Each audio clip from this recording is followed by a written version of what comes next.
जी हां दोस्तों, आपके हर जुल्म का हिसाब होगा। इकरा के योगी को सीधी वार्निंग, अखिलेश ने इकरा को बताया शेरनी। दोस्तों, आखिर इकरा हसन ने योगी आदित्यनाथ की सरकार और केंद्र की सरकार को घेरते घेरते ऐसी कौन सी चुनौती और वार्निंग दी जिससे योगी आदित्यनाथ समेत पूरा योगी खेमा तिलमिलाया हुआ है। आखिर इकरा ने यह क्यों कहा कि आपके हर जुल्म का हिसाब होगा, आपने जो खाई खोदी है उसमें आपको भी जाना होगा। विस्तार से आपको दोस्तों बताते हैं, अंत तक मेरे साथ बने रहें ताकि हर एक पहलू से इस खबर के वाकिफ हो सके। दोस्तों, इकरा हसन ने पहली बार योगी आदित्यनाथ को ऐसी चुनौती दी, ऐसी वार्निंग दी जिस पर पूरे प्रदेश में इकरा इकरा हो रहा है। इकरा ने कहा कि योगी संविधान के खिलाफ काम कर रहे हैं, तानाशाही कर रहे हैं, वक्त बदलेगा तो नाइंसाफी और जुल्म का हिसाब होगा। योगी खुलेआम कह रहे हैं कि मुसलमानों की डेंटिंग पेंटिंग कर देंगे। इकरा कहती हैं कि अगर दम है योगी में तो कर दिखाएं। दोस्तों, बरेली की बवाल और संभल की मस्जिद पर बुलडोजर एक्शन को गैर संवैधानिक बताते हुए इकरा कहती हैं कि अब हद पार हो चुकी है। 2027 में वोट के हथियार से मुंहतोड़ जवाब दिया जाएगा। योगी भूले ना, जो कर रहे हैं भरना पड़ेगा, अपनी खोदी खाई में खुद गिरेंगे। मैं आपको दोस्तों इकरा हसन के कुछ बयान के कुछ अंश सुनवा देता हूं। एक ऐसे पद पर रहना जिसमें आपको संविधान के जरिए ये आपका दायित्व बनता है कि आप हर मजहब, हर जात, हर लैंग्वेज का, हर कल्चर का आप सम्मान करें। ऐसे संवैधानिक पद पर रहते हुए जो मुख्यमंत्री जी जिस तरह की भाषा का उन्होंने उपयोग करा, डेंटिंग पेंटिंग कर देंगे, ये कर देंगे, मैं उन्हें कहती हूँ करके दिखाइए आप। ये देश अंतरिक्ष में नहीं है, ये भी दुनिया का ही हिस्सा है और यहाँ पर ऐसा नहीं चल सकता। जो सरकार हमारी केंद्र में है वो किस तरीके से अपने आप को, जब उन्हें दूसरे देशों में, मिडिल ईस्ट में और कंट्रीज में जाना होता है, किस तरीके से वो अपने आप का दिखावा करती है, ये भी हम सबके सामने है। तो ये प्रदेश में जरूर कर सकते हैं लेकिन देश के स्तर पर ऐसा कभी नहीं हो सकता। ये और जो आसपास हमारे जो पड़ोसी देश है उनमें जो हाल है, अगर वैसा ही यहाँ पर ये इस तरीके का व्यवहार करेंगे तो यहाँ पर भी वैसा हाल हो सकता है। लेकिन हमें उस सब चीजों से बचना है। हमें यही कोशिश करनी है कि भाईचारा बना रहे और लगातार जो मुख्यमंत्री जिस तरह की भाषा का उपयोग कर रहे हैं, समाज में भेदभाव फैलाने का कोशिश कर रहे हैं, तो जनता इन्हें कभी माफ नहीं करेगी। दोस्तों, दरअसल योगी आदित्यनाथ की सरकार द्वारा किस तौर पर अल्पसंख्यकों के खिलाफ कार्रवाई हो रही है, मानो प्रदेश में कानून का राज ही नहीं। मौलाना तौकीर रजा खां, जिन्हें पुलिस ने गिरफ्तार किया, उनके जानने वाले के घर को भी सील कर दिया गया। कहा गया कि मौलाना तौकीर को शरण दिया था उसने। गजब अंदाज है दोस्तों, मानो मौलाना तौकीर रजा कोई आतंकवादी हो। बरेली प्रशासन और पुलिस मौलाना तौकीर रजा के जानने वाले फरहत के घर पहुंचती है, मकान पर ताला डालती है, सील कर देती है। और दोस्तों, इससे पहले समाजवादी पार्टी के सांसदों का प्रतिनिधिमंडल जो कि बरेली में पीड़ितों के परिवार से मिलने जा रहा था, जिसमें सांसद इकरा हसन, जियाउर रहमान बग, हरिंदर मलिक, अवधेश प्रसाद वगैरह शामिल थे, उन सबको योगी पुलिस ने रोक दिया था। इस दौरान सपा सांसदों की पुलिस के साथ तीखी नोकझोंक भी हुई थी। इकरा ने पुलिस प्रशासन और योगी सरकार के खिलाफ में जमकर हमला बोला था।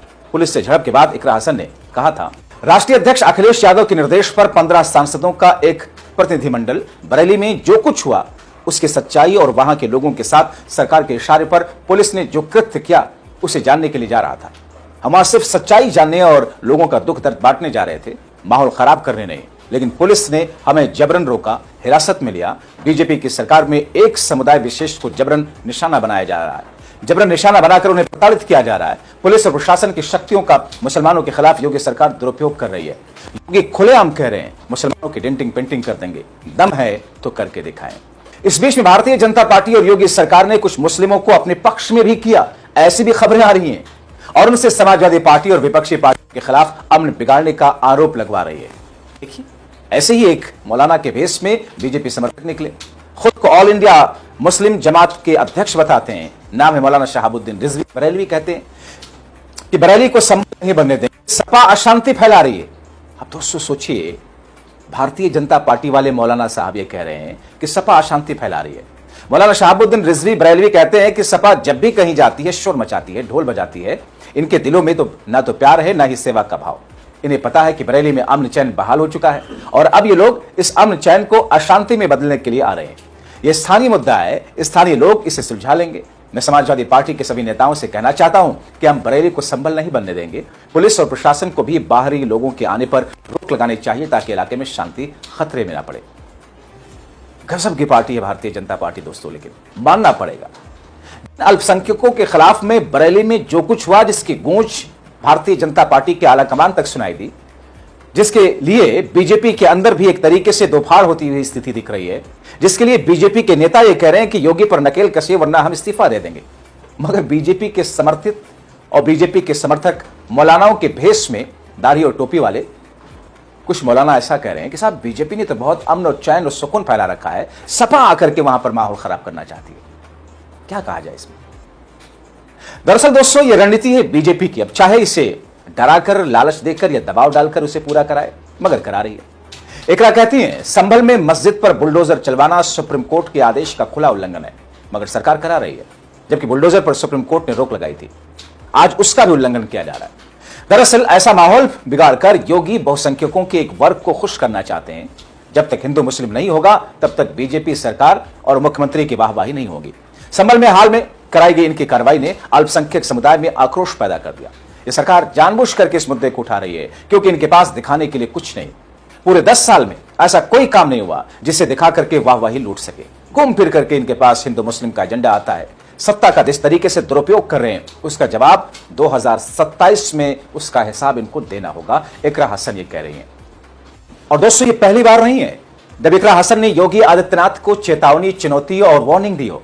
इससे पहले भी मैंने इससे पहले वाले शो में जैसा कि आपको बताया था, दर्शाया था कि किस तौर पर इकरा हसन ने योगी आदित्यनाथ को रूल ऑफ लॉ के तहत चलने के लिए, एक संवैधानिक पद पर बैठ करके संवैधानिक गरिमा के साथ में कार्य करने और कार्य कराने के लिए उन्होंने वार्निंग दी है। इससे पहले भी इकरा कह चुकी हैं।